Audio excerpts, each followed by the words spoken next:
नमस्कार, आपण पाहत आहात महाराष्ट्र लाईव्ह। सातारा जिल्ह्यातील आत्ताची सर्वात मोठी बातमी पाहूयात।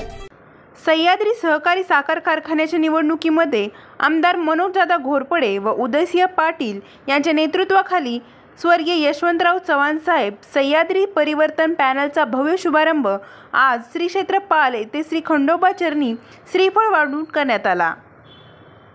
यावेळी आमदार मनोजदादा घोरपडे यांच्यासह पॅनलचे सर्व उमेदवार तसेच 5 तालुक्यातील सभासद मोठ्या संख्येने उपस्थित होते। या पॅनलच्या माध्यमातून संजय किसन चव्हाण, राजेंद्र बाळासाहेब माने, बाळासो नामदेव माने, भास्कर अण्णाजी पवार, सिद्धार्थ शिवाजीराव भोसले, संपतराव गणपतराव जाधव, सुरेश बाजीराव पाटील, सुभाष ज्ञानदेव चव्हाण, राजन शंकर पाटील, भिकू विठोबा पिसाळ, वसंतराव शंकरराव जगदाळे, श्रीमंत किसन कदम, अशोकराव भिकोबा साळुंखे, सुखदेव बापूसो माने, राजेंद्र संपतराव मोरे, संजय दत्तात्रय मुळे, शामराव पांडुरंग थोरात, उषा सुभाष पाटील, नंदा तानाजी यादव, विठ्ठल तुकाराम देशमुख हे 21 उमेदवार असून या सर्व उमेदवारांना प्रचंड बहुमताने विजयी करावे असे आवाहन आमदार मनोजदादा घोरपडे यांनी केले।